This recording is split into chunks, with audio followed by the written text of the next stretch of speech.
सकता हूँ, स्ट्रेटेजी बता सकता हूँ, लेकिन उस स्ट्रेटेजी पर चलना तुमको है। जब तक उस पर आप नहीं, अभी से 40 दिन कंसिस्टेंसी के साथ फॉलो करना बस। तो आपके पेपर में 50% इस बार कॉम्पिटेंसी बेस्ड क्वेश्चन आएगा। और जो इन 5 को कर लेगा उसको 90% से कोई नहीं रोक सकता। 90% वाला फिक्स है इतना से। So hi everyone, this is Sunny Singh Saurabh and welcome to our channel. तो आज हम लोग बात करने वाले हैं कि अभी आप 60% पे हैं तो अभी आप 90% पे कैसे आ पाएंगे। अभी ये ऐसा समय होता है जहाँ पे बहुत सारे बच्चों को ये डाउट खुद से होने लगता है कि क्या मैं 90% अब ये 50 दिन में 40 दिन में पढ़ के स्कोर कर सकता हूँ। तो बिल्कुल कर सकते हो आप। पूरे इस स्ट्रेटेजी को फॉलो करना।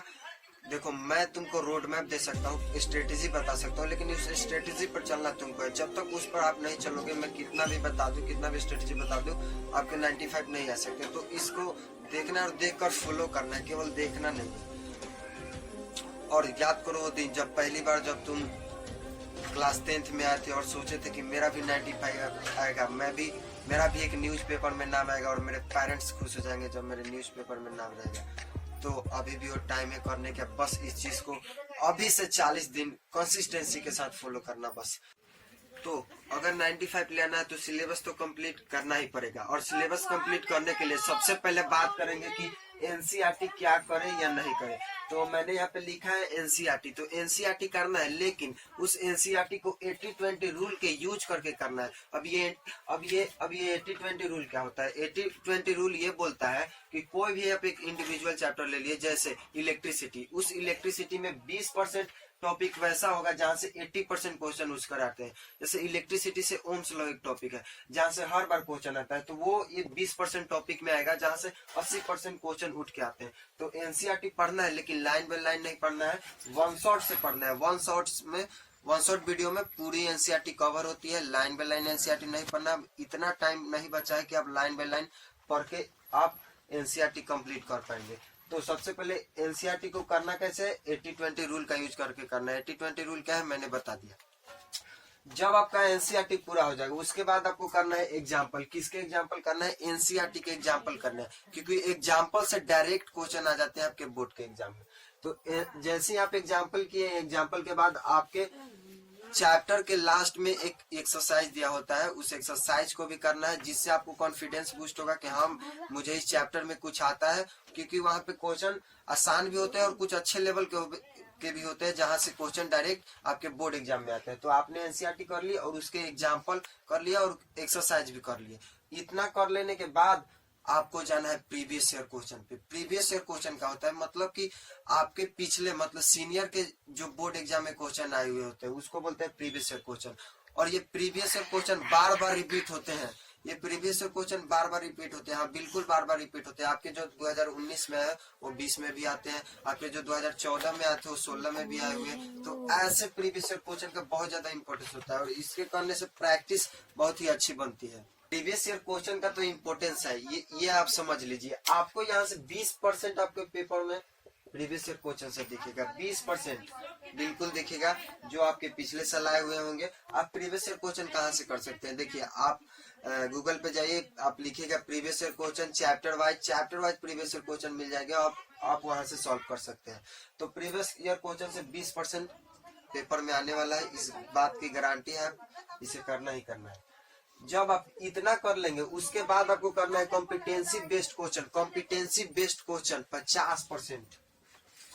आपके पेपर में 50% इस बार कॉम्पिटेंसी बेस्ड क्वेश्चन आएगा। क्योंकि इस बार सीबीएसई आपकी कॉन्सेप्ट को देखेगी, ना कि आप कितना रट के जा रहे हैं, कितना आप वैसे ही याद करके जा रहे हो, उससे कोई मैटर नहीं है। कॉम्पिटेंसी बेस्ड क्वेश्चन में आपके दिमाग चाहिए होता है, आपके कॉन्सेप्ट क्लियर होना चाहिए होता है। तो कॉम्पिटेंसी बेस्ड क्वेश्चन आप जितना प्रैक्टिस करेंगे उतना ज्यादा कॉन्सेप्ट खुलेगा। और कॉम्पिटेंसी बेस्ड क्वेश्चन 50% तो गारंटी है आएगा। और कॉम्पिटेंसी बेस्ड क्वेश्चन आप कहाँ से कर सकते हैं? आप कोई भी एक रेफरेंस बुक ले सकते हैं जहां से उसमें कॉम्पिटेंसी क्वेश्चन बुक भर के होती है। तो आप कोई भी बुक ले सकते हैं जहाँ पे आप कॉम्पिटेंसी बेस्ड क्वेश्चन का प्रैक्टिस कर सकते हैं, क्योंकि यहाँ से 50% क्वेश्चन बन गया।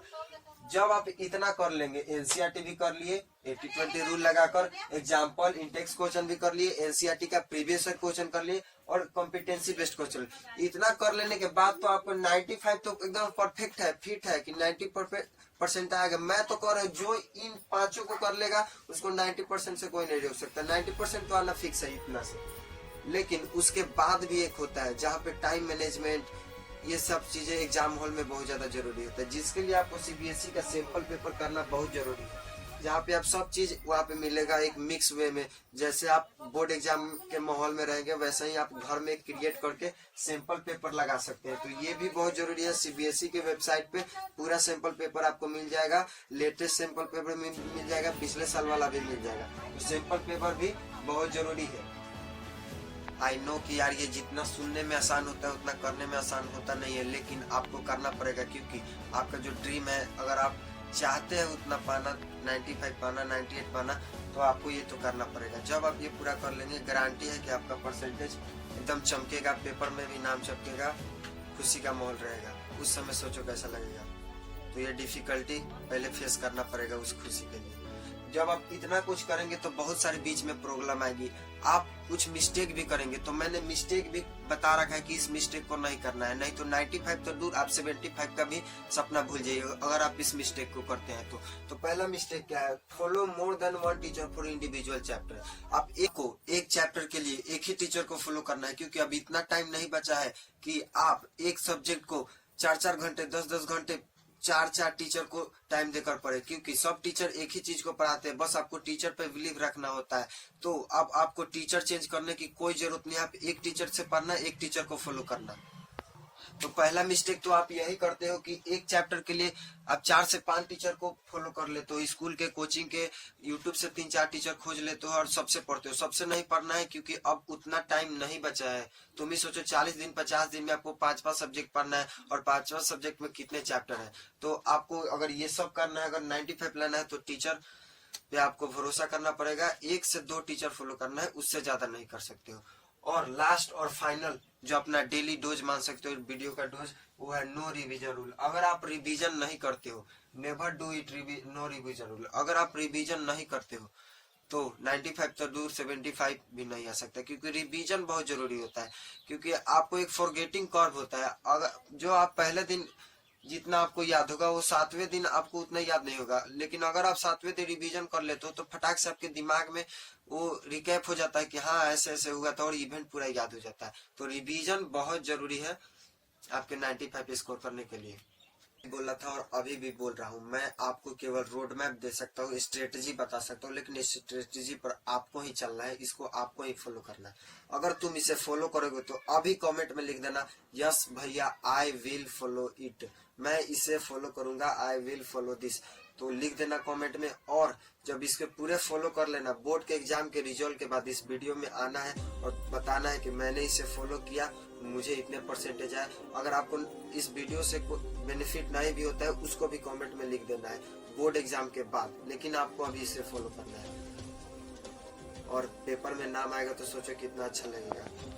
तो तब तक के लिए पढ़ना है, लिखना है, और वही हार्ड वर्क करो, स्मार्ट वर्क करो, और बता देना है सबको कि जो मैं सोच सकता हूँ वो मैं कर भी सकता हूँ। तो तक ले जा, पढ़ लो।